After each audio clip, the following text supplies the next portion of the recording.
Bapak, Ibu, saudara-saudari yang dikasihi dan diberkati Tuhan, selamat malam, shalom. Kita patut bersyukur kepada Tuhan atas kesehatan dan kekuatan yang Tuhan berikan kepada kita hingga saat ini. Kita juga bersyukur karena kita masih diberikan kesempatan untuk kita bersama-sama merenungkan akan firman Tuhan. Adapun firman Tuhan yang akan kita renungkan bersama-sama malam ini sesuai dengan nas Almanak IKE, yaitu diambil dari Roma pasal 2 ayat 1 hingga yang ke-11. Saya tidak membaca semua ayat, namun yang akan saya bacakan ayat 1 dan 2 saja. Dengan judul Hukuman Allah atas semua orang. Demikian firman Tuhan. Karena itu, hai manusia, siapapun juga engkau yang menghakimi orang lain, engkau sendiri tidak bebas dari salah. Sebab dalam menghakimi orang lain, engkau menghakimi dirimu sendiri. Karena engkau yang menghakimi orang lain melakukan hal-hal yang sama. Tetapi kita tahu bahwa hukuman Allah berlangsung secara jujur atas mereka yang berbuat demikian. Adapun tema yang saya buat untuk firman Tuhan malam ini adalah keadilan Allah dalam penghakiman. Bapak, Ibu, saudara-saudari yang kekasih dalam Yesus Kristus, surat Roma pasal 2 ayat 1 hingga yang ke-11 ini adalah bagian dari surat Paulus kepada jemaat di Roma yang menekankan tentang keadilan Allah dalam menghakimi manusia. Di mana pada ayat yang pertama tadi, Paulus menegur orang-orang yang cenderung menghakimi sesamanya. Tetapi lupa bahwa mereka sendiri juga berdosa. Dalam hal ini juga, Paulus sedang berbicara kepada orang Yahudi yang merasa lebih benar, yang merasa juga lebih baik dibandingkan dengan orang yang bukan Yahudi. Karena mereka, orang-orang Yahudi itu, ya, mereka memiliki hukum Taurat dan juga mereka selalu hafal, yang menguasai akan kitab Taurat. Namun Rasul Paulus menekankan bahwa mereka yang menghakimi juga melakukan dosa, sehingga mereka tidak punya alasan untuk merasa lebih benar atau lebih baik dari orang lain. Bapak, Ibu yang kekasih di dalam Yesus Kristus, prinsip yang suka menghakimi ini bukan hanya dilakukan oleh orang Yahudi saja, namun berlaku juga bagi semua orang, termasuk kita di zaman sekarang ini. Kita seringkali tergoda untuk melihat kesalahan orang lain, tetapi sulit untuk melihat kelemahan dan dosa kita sendiri. Di sini Rasul Paulus mengajarkan bahwa penghakiman yang tidak disertai introspeksi diri justru akan menjadi bumerang bagi diri kita sendiri.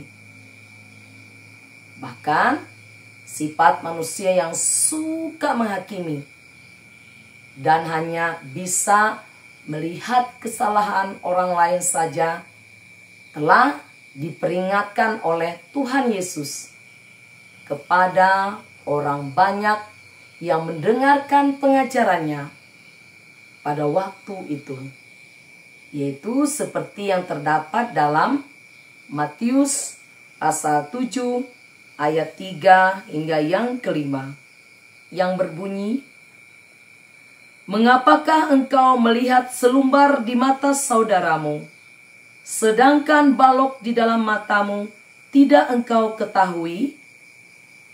Bagaimanakah engkau dapat berkata kepada saudaramu, biarlah aku mengeluarkan selumbar itu dari matamu, padahal ada balok di dalam matamu?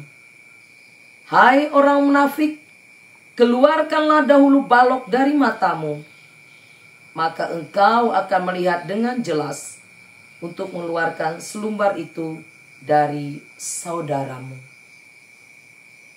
Bapak Ibu yang dikasihi dan berkati Tuhan, dalam ayat yang kedua pada Roma pasal 2 ayat 1 sampai 11 tadi dikatakan juga, "Tetapi kita tahu bahwa hukuman Allah berlangsung secara jujur atas mereka yang berbuat demikian."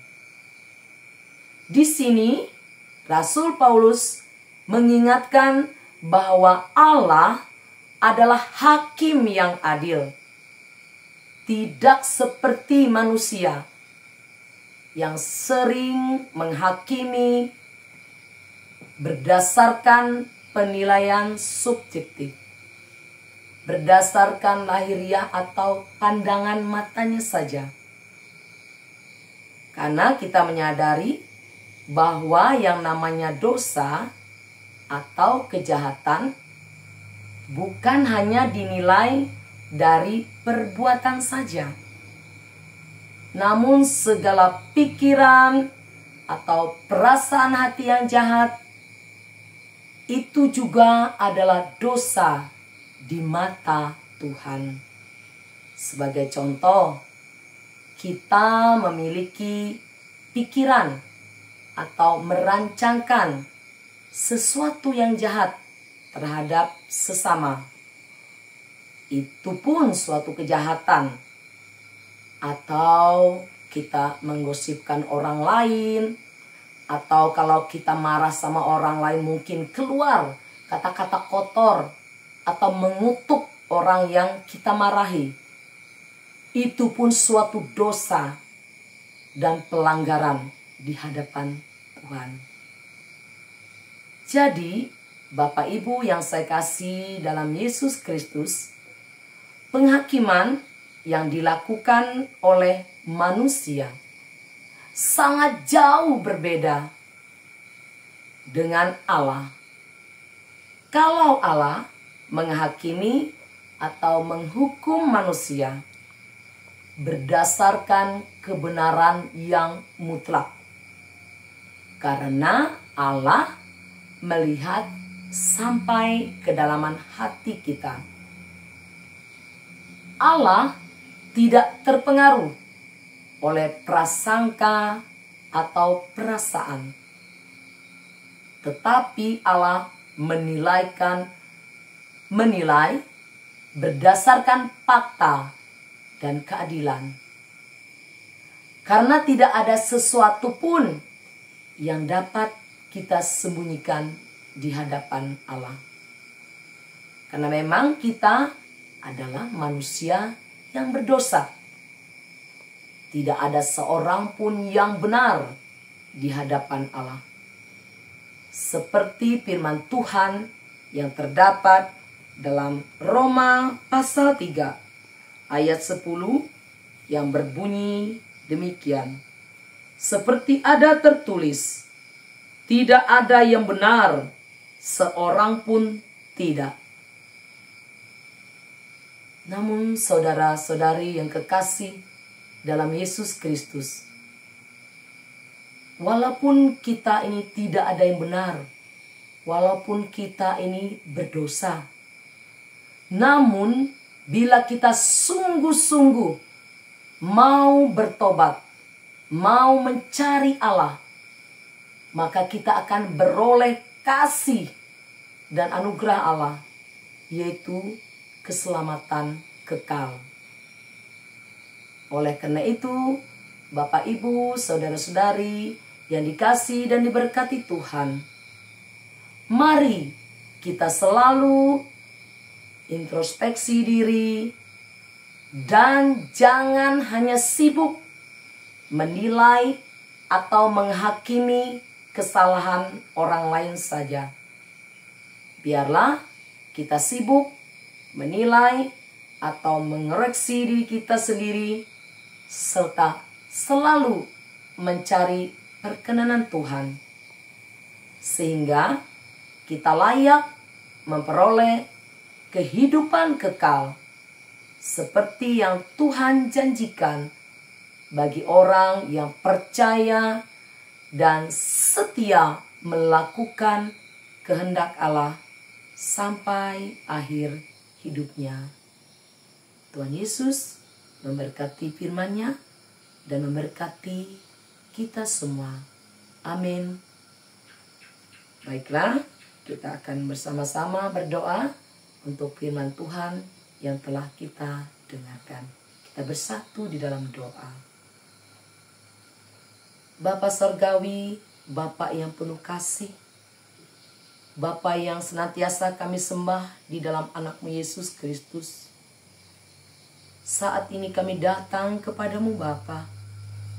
Kami bersyukur atas kasih dan pemeliharaan Tuhan yang begitu sempurna di dalam kehidupan kami. Kami bersyukur atas kesehatan, kekuatan yang Tuhan berikan kepada kami pribadi lepas pribadi hingga saat ini.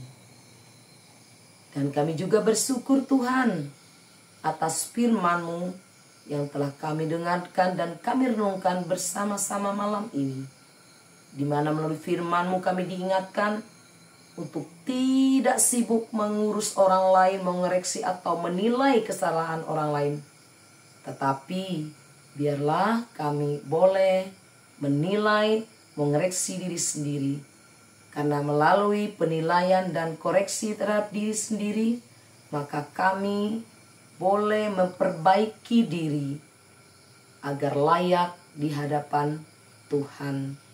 Sehingga kehidupan kami ini Tuhan boleh berdampak bagi sesama kami. Dan kami boleh menjadi berkat bagi kehidupan orang lain. Ampunilah dosa dan salah kami Tuhan, sehingga doa kami ini berkenan di hadapan-Mu.